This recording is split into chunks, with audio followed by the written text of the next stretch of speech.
after a couple of, Colts or Schlitz malt liquors or whatever. I remember like Nikki Sixx started chasing after me, and the one thing I could do, because, 5'6" of me, I could like run faster than he could in his 16-inch platform boots, so it wasn't a contest there. Even some of rock's biggest legends couldn't stand him, and the reasons are shocking.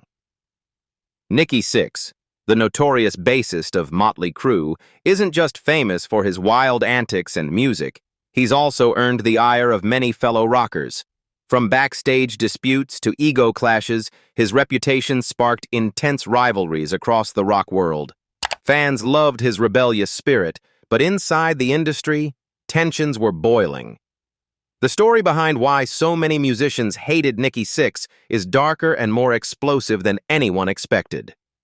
Bret Michaels. The long-running tension between Motley Crue's Nikki Sixx and Poison frontman Bret Michaels stands as one of the more curious rock feuds, largely because it was one-sided for many years. Sixx often took aim at Poison, dismissing them as inauthentic and beneath Motley Crue's standards, while Michaels seemed puzzled by the hostility. In 2004, Sixx made his feelings crystal clear in an online post. "There was no effing way in hell that I would ever tour with a band like Poison," he wrote bluntly.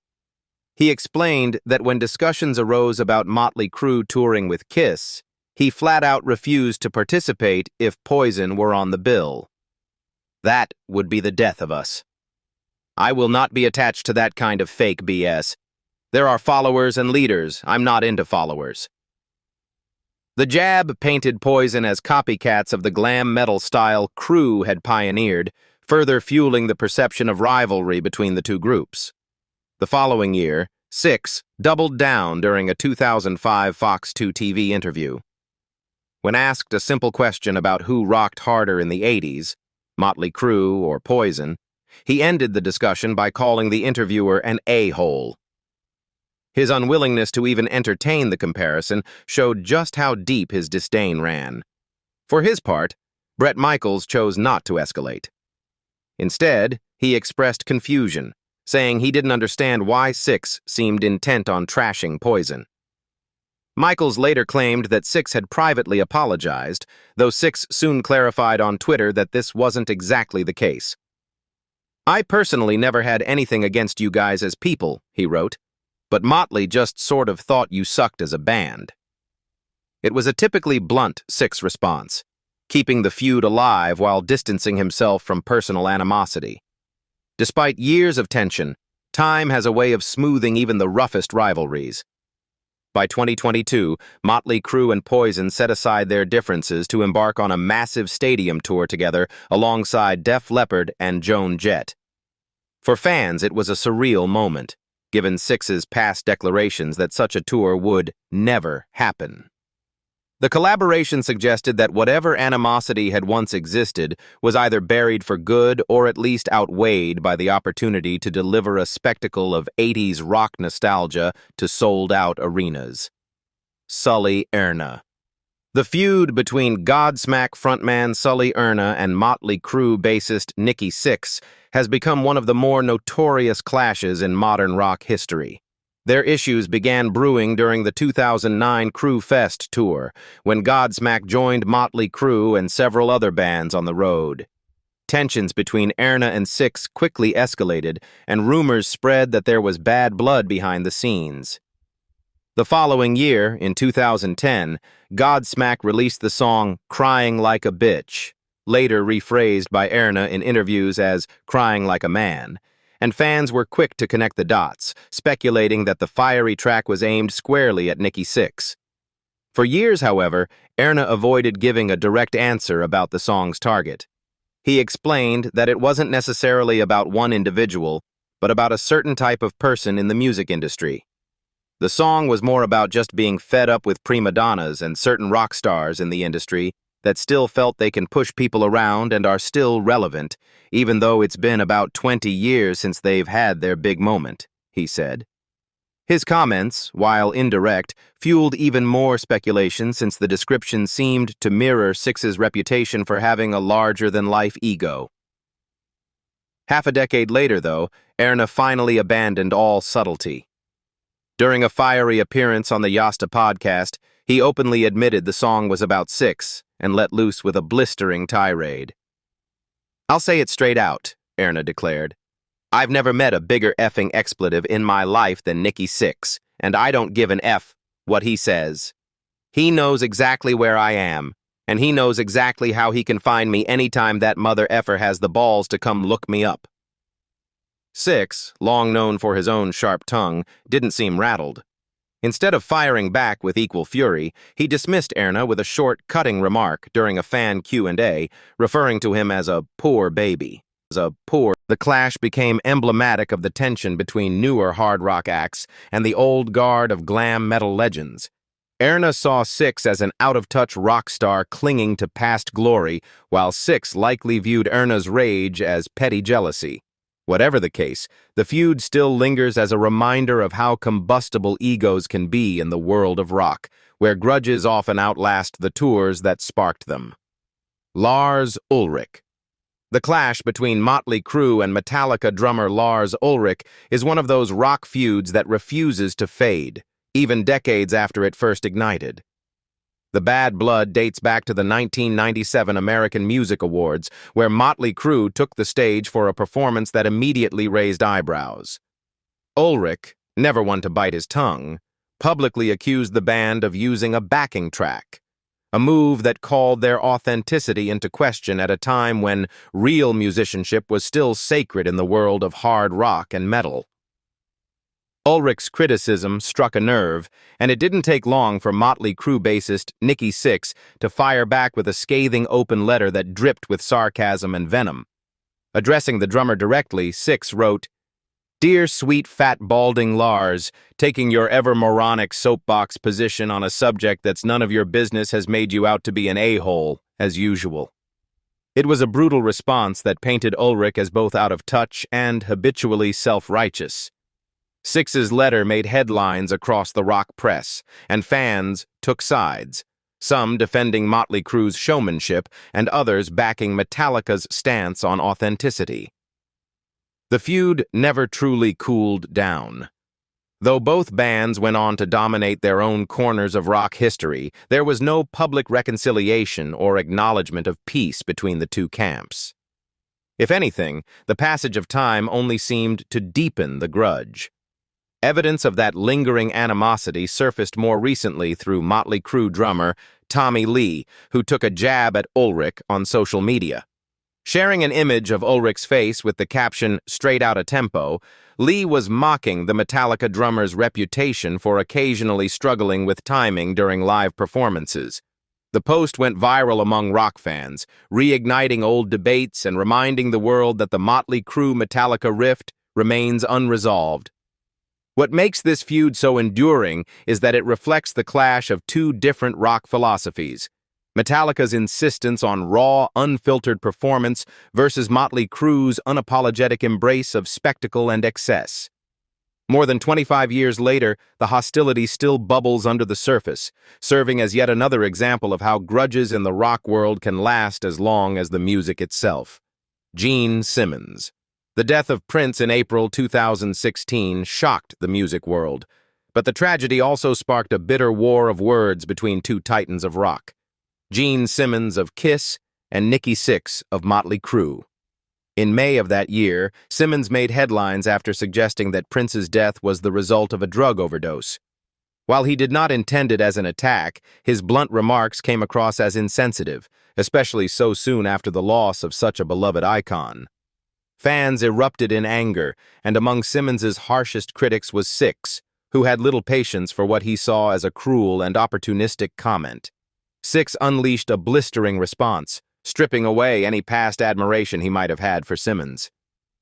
"We have no respect for Gene Simmons anymore. Nobody in rock does," he declared, adding pointedly, "I think that Gene should just call it a day."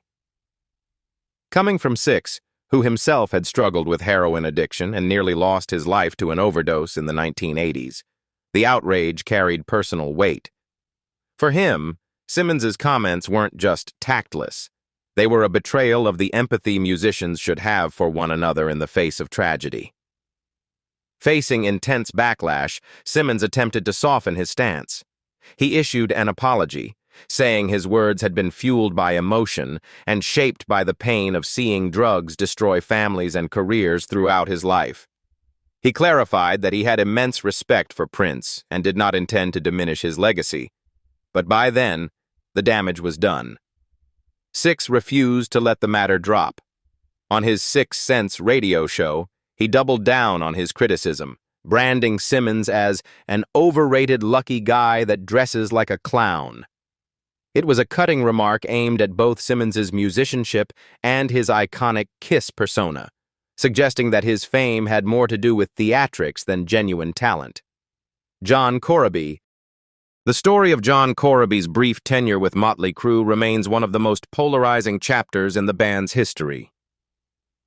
Corabi was recruited in 1992 after original frontman Vince Neil was dismissed over personal and creative differences. The move was bold but risky. Replacing a voice as distinctive as Neil's was bound to split fans. Still, the band pressed forward, and in 1994 they released their self-titled album, Motley Crue. Musically heavier and more experimental than their previous work, the record showcased Corabi's gritty vocals and a darker sound that reflected the era's shift toward grunge and alternative metal. Unfortunately, the timing could not have been worse. With grunge dominating the airwaves, Motley Crue struggled to gain traction. Though it received some critical praise for its heavier edge, the album became a commercial disappointment, selling far less than the group's earlier multi-platinum successes. Fans who longed for Neil's signature style never fully embraced Corabi, and the project gradually came to be seen as a misstep in the band's otherwise lucrative catalog. 2 decades later, the wounds still hadn't healed. In a 2016 interview, bassist Nikki Sixx reflected on the record with brutal honesty, taking direct aim at Corabi's contributions. "I think it was a very unfocused record. It was painful for me because John Corabi can't write lyrics. He was a nice enough guy, but he just didn't have that fire." His words shocked many, not only because of their harshness, but also because of the time that had passed since the album's release. Corabi himself expressed deep disappointment at the remarks. He admitted he was baffled as to why Sixx would publicly tear him down after so many years. What hurt even more, however, was a personal incident that followed. Corabi revealed that when his son was battling a drug addiction, he reached out to his former bandmates, Sixx included, for advice and support, given their own histories with substance abuse. "I got nothing from Nikki at all. No response," Corabi recalled. "Sure, John. I'm done with those guys. I won't ever bother them again. I won't ever call them again. I won't forget it. I will never forget the fact that I asked what I thought were my friends to help me out." Andy McCoy. The relationship between Motley Crue and Hanoi Rocks has always been marked by tragedy, tension, and lingering resentment. And in 2022, it flared up again when Hanoi Rocks guitarist Andy McCoy took aim at Nikki Sixx. The spark came from Sixx's infamous account of his near-fatal heroin overdose in 1987, an event immortalized in his autobiography, The Heroin Diaries, and later dramatized in The Dirt. McCoy, however, called Sixx's version of events nothing short of fiction. In a pointed interview, McCoy accused Sixx of rewriting history to sell books. "Nikki's books are full of lies. I saved the guy's life, I got him revived, and the thank you I've gotten has been nothing. That makes him a second-class citizen in my eyes because he only thinks about the buck." For McCoy, the lack of gratitude stung. Having watched Sixx spiral into addiction during their shared days on the Sunset Strip, McCoy felt his role in saving Sixx's life had been ignored, replaced by what he saw as self-serving myth-making. Sixx wasted no time in firing back via Twitter. His response cut both defensive and sarcastic. "Andy McCoy has been on a rant saying I never thanked him for saving my life. It's true. I also never thanked him for getting me the drugs during my deadly addiction that night. I get it. He's just trying to sell a book, an album, or a club tour." The tweet reframed McCoy not as a savior, but as an enabler, and painted his outburst as little more than a publicity stunt. McCoy's grievances with Six went beyond the overdose story. He had long criticized Motley Crue's decision to title their 2003 box set Music to Crash Your Car To, a compilation that many viewed as a cruel nod to the 1984 drunk driving accident that killed Hanoi Rocks drummer Nicholas Razzle Dingley while Vince Neil was behind the wheel. "Disrespectful is an understatement," McCoy said bitterly. "The most tasteless and murderous gimmick to cash in on. Nikki Sixx gives new meaning to words like shallow, ignorant, and stupid." The wounds left by Razzle's death have never fully healed, and Motley Crue's irreverent branding only deepened the divide.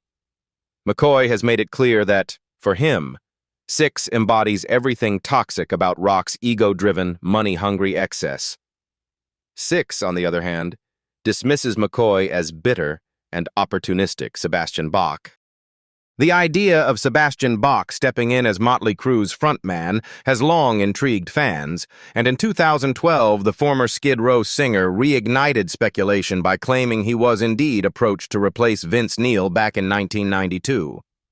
According to Bach, when Neil was fired from the band amid personal and creative conflicts, conversations took place involving record labels and management about the possibility of him fronting Crue. The revelation stirred plenty of buzz, but it didn't take long for Nikki Sixx to shut it down. The Motley Crue bassist firmly denied Bach's version of events, insisting that no such offer had ever been made. Sixx, who has always been protective of the band's history and image, dismissed the claim outright, calling it absolutely not true. Bach, never one to back away from controversy, quickly responded with a detailed statement on his Facebook page. Clearly stung by Sixx's denial, he wrote, "It's not every day you wake up to one of your childhood heroes calling you a liar. The fact of the matter is that I was asked to join Motley Crue. It was a big deal involving record companies, management companies, and all sorts of business dealings." Bach doubled down on his story, presenting it not as rumor but as fact, and suggesting that the behind-the-scenes machinations were too significant to dismiss. At the same time, Bach cleverly used the controversy to promote his then-upcoming autobiography, promising fans they could read the full version of events in its pages. This added another layer to the feud, as critics accused him of drumming up drama to drive book sales. Sixx leaned into that perception with a sharp retort on Twitter. Without mincing words, he wrote, "Someone needs attention to try and sell some books." The jab cut straight to the heart of the issue, suggesting that Bach was less concerned with truth than with publicity. Eddie Vedder. It all began in January 2022, when Vedder gave a candid interview to the New York Times. Asked about his early days in the Seattle scene, the grunge icon didn't hold back when it came to glam metal. "I despised Motley Crue. I hate it. I hated how it made the fellas look," Vedder admitted, suggesting that the band's image and attitude represented everything he and his peers in Pearl Jam stood against. Naturally, it didn't take long for Nikki Sixx to fire back. Known for his sharp tongue, Sixx dismissed Vedder's comments with ridicule, mocking his vocal style by saying it sounded like singing with marbles in your mouth. He went further, taking aim at Pearl Jam's legacy. "It made me laugh today reading how much the singer in Pearl Jam hated Motley Crue. Now, considering that they're one of the most boring bands in history, it's kind of a compliment, isn't it?" Sixx's response framed Vedder's disdain not as an insult, but as validation of Motley Crue's enduring ability to provoke strong reactions. Vedder, never one to stay quiet, doubled down in a playful but pointed way. During one of his solo performances with his backing band, he mocked the excess of Motley Crue's live shows. With drummer Chad Smith of the Red Hot Chili Peppers behind him, Vedder quipped that his drummer didn't need a massive, rotating, elevated drum kit to prove his talent, an obvious jab at Motley Crue's Tommy Lee and his infamous stage setup. The dig drew laughs from fans while reinforcing Vedder's disdain for glam metal theatrics. A few months later, Sixx circled back to the feud, accusing Vedder of hypocrisy. He painted the Pearl Jam frontman as someone who pretends to be a working-class hero while enjoying the luxuries of stardom.